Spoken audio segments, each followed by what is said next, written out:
Hey guys, Blake here with another video, and today I want to talk about a fish that I really enjoy keeping and I've managed to breed a few times now. So let's talk about the Apistogramma Agassizii today. Let's jump straight into the video.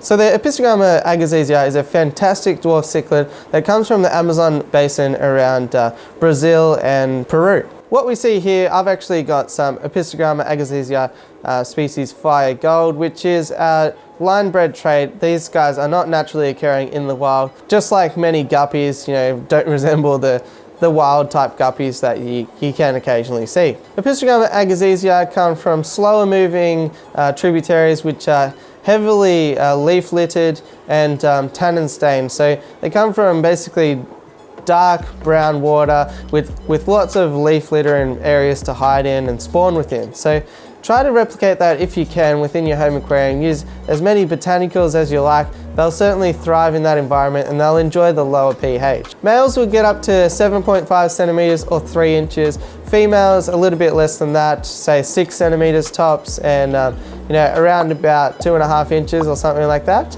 And as such, I would recommend keeping them in a minimum of 15 gallons for a pair or a 60-litre tank. Roughly a 2-foot wide tank will do good for a pair. In general, they'll really appreciate lots of cover, things like caves, which you can see. I've got a little terracotta cave there. You can also DIY them out of terracotta pots or coconuts. There's many ways to be able to create little caves, but they'll appreciate plenty of options and different varieties. It will also give them something to interact with within the environment, so you'll get to observe some natural behaviours as well, which is always nice. They do on occasion like to also sift through sand, so don't keep them on anything too coarse because they might actually ingest it or cut up their mouth or basically damage their insides. So if you can keep them on sort of soft sand or aqua soil and things like that, that would be a lot better of an environment to provide them with. I like to keep them between 22 to 29 degrees Celsius or between 72 to 84 degrees Fahrenheit. The warmer you keep the aquarium though, the more likely you are to see aggression and increased spawning behaviour, so keep that in mind. In the wild, some populations go all the way down to 3 and 4 pH, but just south of 7 will do well for these guys. I'd recommend between 6 and 7 and you'll generally do just fine. In terms of diet, they're primarily carnivorous, and in the wild they eat lots of little micro crustaceans. So a varied diet combining things like live brine shrimp and frozen Daphnia, bloodworms and things like that, as well as a good quality pellet will do well to supplement the diet of the Apistogramma Agassizii. I've found that they generally don't really take too well to flakes. They certainly prefer pellets, frozen and live foods. In terms of sexing the Agassizii, it's actually a lot easier than other Apistogrammas. Males are going to be a lot larger and have more elongated fins than the females, and also display a lot more exquisite coloration. I've always bred them in caves, so I've found if I've put a coconut cave in there or a cave like they've got at the moment, within a few days you'll notice that the female will go a bright canary yellow, and they will certainly exhibit some parenting behaviour, guarding the entrance of the cave and so forth. And then you'll notice, if you shine a light in there, some little pink eggs, which is pretty interesting to see. I would suggest, if you can, don't actually check in on the eggs too often, because it can scare the parents and they can actually eat the eggs as a defense mechanism. If you like, at that stage you can actually remove the male, because the female will do a lot of the guarding of the eggs and so forth. An interesting behaviour you can also exhibit as well is that when the fry do hatch out, you'll see that the female's ventral fins will drop straight down and have a darker coloration usually.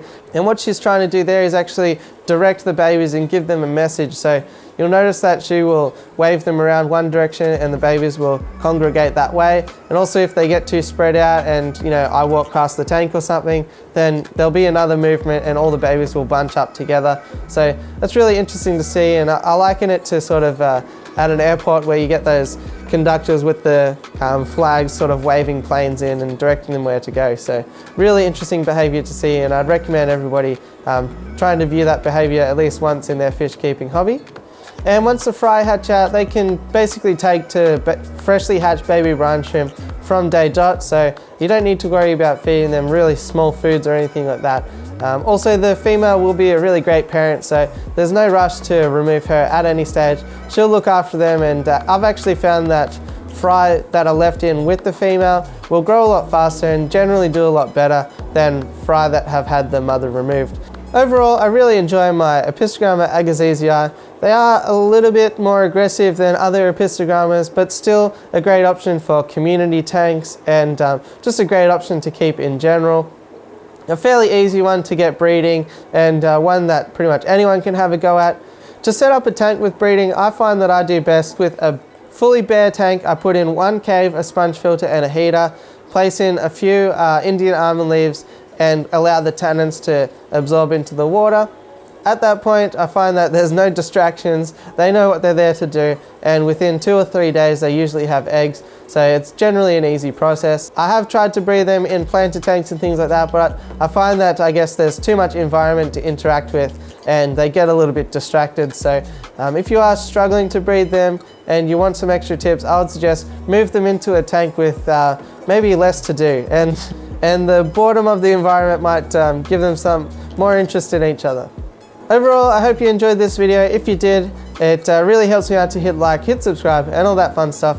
Other than that, all the best with keeping and breeding Apistogramma Agassizii, and I'll catch you on the next one. Have a great day. Thanks for watching.